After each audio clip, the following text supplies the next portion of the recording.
Leslie and welcome back to my channel. For today's video, I'm gonna be reviewing a BB cream na sikat ngayon sa YouTube because of its price, kasi affordable siya, as in sobrang affordable niya compared sa ibang, kung i-compare mo siya sa ibang BB cream. Okay, nakita nyo na siya. So ito siya. It's from HBC and yung name niya is Korean's BB cream. Yan, and it has two shades which are Natural Beauty. Ayan, and the other one is Fairly. So, hindi ko pa alam kung alin dito yung nagpo-focus ba siya. I think, hindi. Focus ba siya? Parang sa kamay ba siya nagpo-focus? Anyway, so, without further hanasyan, chika, let's start. Today, nakapag-skincare na ako. Nakapaglagay na ako ng sunblock, serum, toner. Bakit pabalik na din sinabi ko? Mag-alin. Basta nakapag-skincare na ako. Nakapag-apply na ako ng skincare products. Ayan. So, ngayon, aalis lang ako kasi may imi-meet up lang ako. Malapit lang naman. So, yun lang yung asikasuhin ko for today. And review natin. Titignan lang natin, syempre, yung pinaka-importante kapag nag-review ng product. Of course, yung kanyang performance. Of course, kapag BB cream, kapag base, syempre, tinitingnan din natin yung coverage and kung long-lasting ba siya at kung baka mag-oil up ako agad. Ganyan yung mga tinitingnan ko. Lalo na kapag sa BB cream. Ayan. So, kailangan lang well-prepped ang ating face kasi ito yung magiging canvas natin, you know? Okay, I'm back. So, itong primer na gagamitin natin, syempre, kailangan affordable din para naman napasok sa budget ng mga Pinoy, diba? Pinay. Ito is from Quick Effects. No Shine Mattifier with Salicylic Acid, Chamomile Tea, Tree Extract, and Matte Wax. So, this is what we're gonna be using for our base, pinaka-base natin. And yun lang yung tatandaan natin, kailangan talaga is well-prepped yung ating skin. So, mag-skincare muna tayo, moisturize natin yung face natin para maganda yung patong, yung lapat ng makeup. So, on the left side of my face, I'm gonna be applying this primer. Oh my god, pumutok siya. Wait, sorry. Okay, so, silicone itong primer na to. Before, ang ginagamit kong primer is yung from Maybelline. Pero tinapon ko na siya kasi sobrang tagal na niya. So, gamitin lang natin siya dun sa pinaka-oiliest part of my face, which is, of course, my nose. And yung ditong side. Maglagay na rin tayo sa half ng ating forehead kasi medyo oily din yun. Kasi ang combination yung skin type ko. So, nag-oil up ako mostly on my T-zone. Ayan. Diyan lang naman. The rest, wala naman akong problem. Though medyo ngayon, ang problem ko pala is nagbabalat yung around dito. And I do have some pimple marks, dark spots na iniwan ng mga masalimuot na pimple, mga epal. Alam niyo yan kapag nagkakaroon, or ako ba lang ba yun? Or baka meron pa sa inyo mga ganun, nagkaka-pimple pag magkakaroon. Diba nakakabigit? So yan, nalagyan ko na ng primer. So, very smooth na siya, like this part. Though smooth din naman to, pero syempre para medyo ma-oil kanyan. So sa packaging, very minimal. Ganun lang siya. Ganun lang yung itsura niya. Very simple. So, parang ito na ata yung new packaging. Ata. Kasi parang mas malaki ata siya before. So, iswatch muna natin both shades. Here, dito na lang. Dito ko na lang siya, yan, para kita nyo. O, yan, bagong-bago pa siya. May ganun pa siya. Dark siya sa akin. Ayan. And then, we're gonna swatch the other shade, which is Fair Lady naman. So, baka feeling ko, baka ipag-mix ko na lang silang dalawa since baka hindi kasi magkatugma sila sa akin. But, I'll check. Check natin. Kung baka itong si Fair Lady is swak naman sa ating skin tone. Masyado siya maputi. So, okay. Ang layo ng difference nila. As you guys can see, super light naman ito. So, ito naman super dark. So, though yellow undertone naman itong Fair Lady, in fairness naman. In fairness sa'yo, Fair Lady. Ayan, pag-mix natin siya. Para sumakto sa... Oh, medyo mas madami ata yung Fairly. By the way, yung isa, yung walang primer, gagamitan ko ng kamay lang. And then the other one naman, gagamitan natin ng sponge para makita natin kung okay ba siya with sponge or mas okay siya kapag kamay lang. Tingnan natin na kung okay siya sa akin. Okay na ba? Or medyo masyadong light pa. Okay na ba siya? Tingnan natin kasi. Okay siya. Okay, nag-blend naman siya. Ayan, so okay na to. Okay na to. Okay! Apply na natin siya dito muna sa left side ng aking face. Mukha siyang maputi at first. Pero kapag binlend mo naman siya, katulad ng nilagay ko dito kanina, hindi nyo na siya nakikita, diba? Wala pa tayo nilalagay na pangkilay or ganyan. So, I do have spots here. Tingnan natin kung makakover siya. So, ditong side, gamitan natin siya ng sponge. So, yung sponge na ginagamit ko, ito yung from Real Techniques. Ayan. Okay. Kailangan ko ng mirror.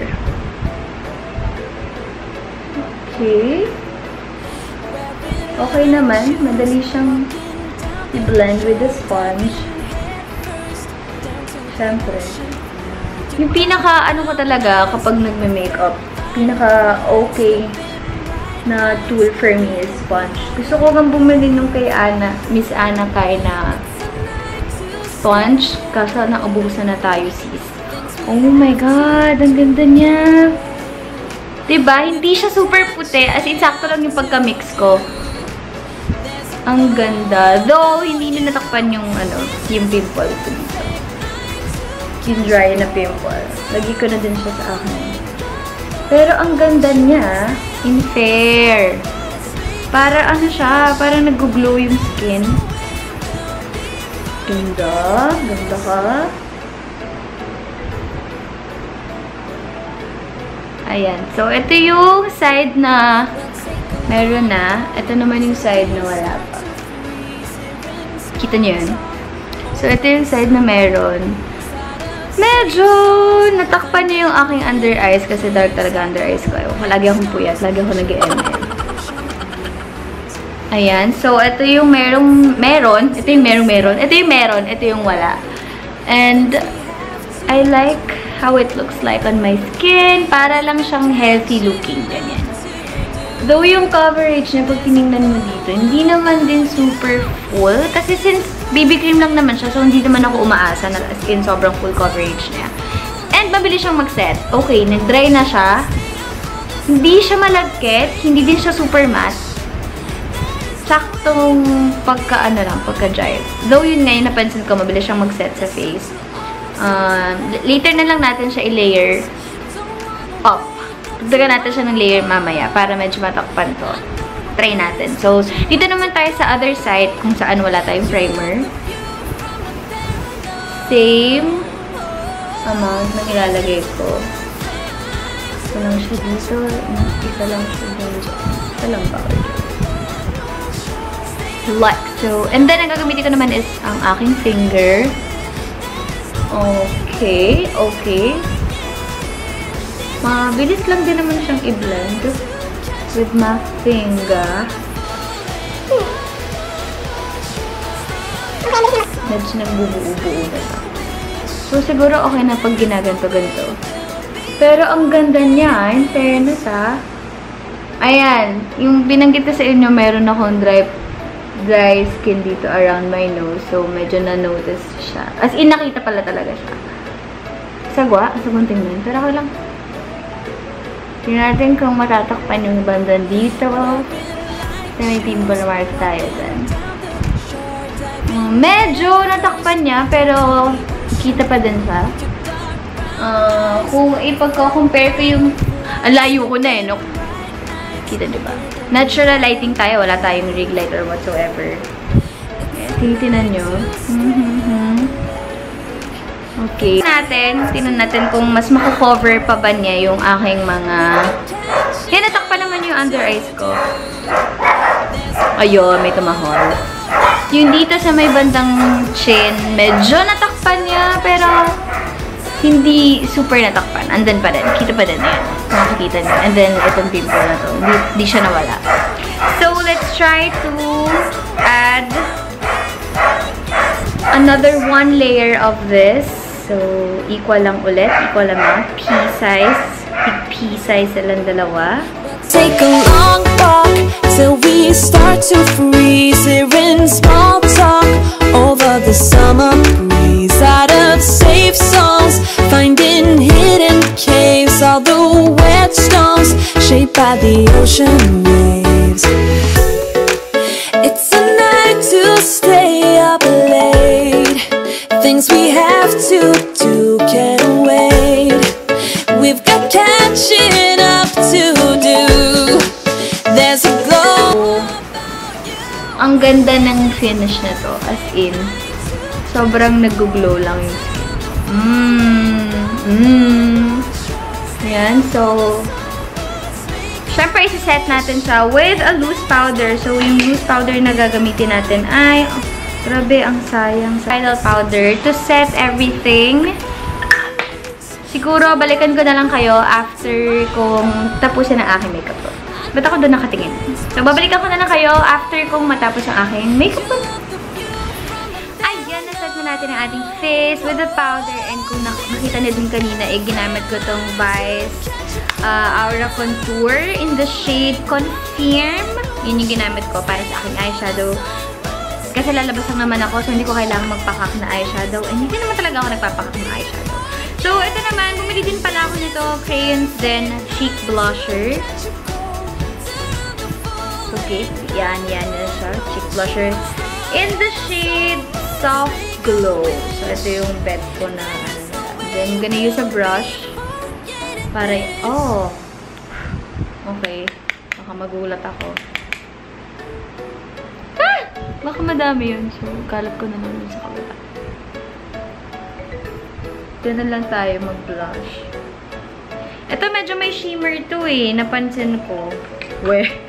Hindi, napansin ko nga na medyo parang may shimmer. Dahan-dahan lang. Pero, maganda kasi hindi siya super duper kapag nilagay mo. Pag medyo napadami ka, hindi naman siya super, alam mo yun, yung parang sobrang pigmented. Sakto lang, nabibuild up yung, niya, yung color niya. So, yun yung mas gusto ko kaysa yung super pigmented. Kasi syempre, pag excited ka mag-blush, diba? Baka mamaya, masobrahan ka, mukha ko. Don't know if you can see. Pero sige, tigdagan natin kasi hindi ko pa nga nakikita. You can't see talaga. Ayan, very natural looking lang yung ating blush. So, medyo pinapaabot natin siya dito, around my nose. Pero medyo, kalamin mo ko na arawan lang. By the way, ang buhok ko ay pangalawang araw ko lang hindi nililiguan dahil wala, feel ko lang. Ayan. So, naglagay din tayo ng highlight para cute. Cute ka dyan, sis. So, pwede gamitin ko na lang yung daliri ko. Gamitan ko na lang ng daliri. Kasi hindi ko nadala yung brush. Very minimal highlight. Hindi ko alam kung kita nyo, pero sana kita nyo. Ayan, kita naman. Ito nilagay din natin sa under ng aking kilay. And then, of course, sa other side. Sobrang, fresh lang nung ating makeup look for today. Kasi sobrang, hindi naman ako magtatagal sa labas. Ang nose. Hindi ko na i-contour yung nose. Kung naman ako kailangan patangusan ng nose. Lagyan natin ang highlight. Wala pa pala akong lipstick. Or wala pa akong lip tint. And on a daily basis. So, this is from Lemon Melon, Halataban, Linya. And then the other one is from... Ayaw niya talaga, sis. Okay, so unahin ko muna i-apply itong Lavinia sa aking lip. Sobrang konti lang kasi sobrang pigmented talaga nito. And ang gusto ko sa kanya, nagtatagal kasi siya. Kahit uminom ng water, as in, nag-sustain talaga siya. So, sobrang konti lang. okay na nga ata yun. Or conditioner. Diba? Sobrang pigmented niya. And then, papatungan ko siya nitong magenta. Gusto ko kasi yung combination nila eh. Kasi ito dark. Ito dark. Ito naman super red. So, ayan. Lagay ko lang siya sa gitna. And then, kakalat lang natin with my pinky finger. Finger. Diba? Fresh lang. Sabi ko sa'yo eh. Careful lang kasi, alam niyo naman pag lip tint, pag medyo napapasarap ko maglagay, napapasarap din. Nakakain mo na din kasi nalalagay na siya sa ngipin mo. Okay? So, I'll be back para i-check kung ilang oras siya bago mag-oil up sa aking ilong. Kasi doon talaga yung super daming oil. Tingnan natin yan. Okay, I'll be right back. Bye muna! So, here it is. After kong matapos ang aking full face, whatever, makeup. And ito siya. Ito siyang tingnan sa mukha. Very natural looking. Sobrang fresh lang tingnan, diba? Ang ganda ng BB cream. In fairness. In fairness talaga sis. Ganda ka dyan sis. At ang ganda din ng blush. Tingnan natin mamaya kung magtatagal yung blush. Pero yung BB cream, in fairness, 85 pesos. Pakak, sis, ganda. Pak. Sige. Check na lang natin later kung mahuhulas ba siya. Dahil ang init talaga sa labas. And yun lang. Okay, I just got home. And ayan. Ito yung itsura ko. Bukod sa sobrang gulo ng buko ko. Hindi naman ito yung re-review kasi hindi naman ako nandito. So, ito siya. After 1 hour, medyo oily na yung ilong. Ay, lagi namang oily yan. So, walang ba? Ayan, ang ganda niya! Sobrang ganda! At ito yung side nga pala na may primer. And then, ito naman yung side na walang primer. May difference ba? Ang masasabi ko lang, ang ganda niya. Oh my God, girl! Ang ganda niya! Nakakaiyak kasi ang mura niya. Tapos ang ganda pa niya. So, pak, diba? Pak.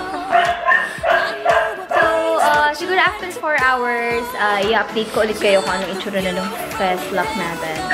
But so far, so good. Hi! So, ngayon, mag-update lang po tayo. It's 9:06 na in the evening. So, more than 5 hours na.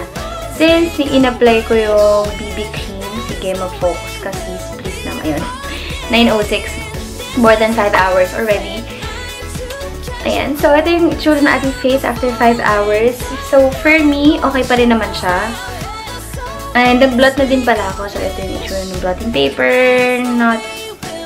Wala naman sobrang. Hindi naman super oily. Sakto lang. Saktong oil lang.